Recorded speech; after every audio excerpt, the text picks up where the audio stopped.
రాజు వాళ్ళ బాబుకి స్నానం చేయడానికి తీసుకెళ్తూ ఉంటాడు. కావ్య ఎక్కడికి తీసుకెళ్తున్నారు అని అడుగుతూ ఉంటుంది. స్నానంకి అని అంటూ ఉంటాడు.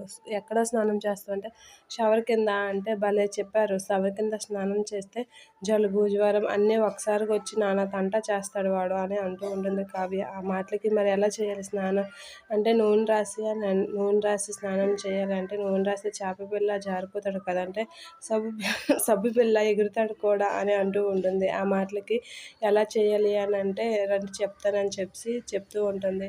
అయితే ఇప్పుడు ఎలా చేయాలి అంటే కూర్చొని కాలు చాపి ఇలా చేయండి అని అంటూ ఉంటుంది. ఏంటి సున్నిపిండి పెట్టారా అని అంటూ ఉంటాడు రాజు. సున్నిపిండ ఉగ్గిపిండి తొక్కేం కాదు పనికిమాలినవన్నీ చెప్తాను అని అంటూ ఉంటాడు కావ్యని. లేదండి చేయండి అని చెప్పి రాజుకి ఎక్స్ప్లెయిన్ చేస్తూ ఉంటుంది ఎలా చేయాలి ఏంటి అని. అలా రాజు వాళ్ళ బాబుకి స్నానం చేస్తూ ఉంటాడు. అది చూసి అపర్ణ వాళ్ళందరూ అయితే చాలా కోపంగా తిడుతూ ఉంటారు. కావ్య ఎంత చెప్పినా రాజుకి సాయం చేస్తుంది అని చెప్పి అపర్ణ అయితే చాలా కోపంతో ఉగ్ర రూపంతో వాళ్ళిద్దరిని ఉర్రున చూస్తూ ఉంటుంది.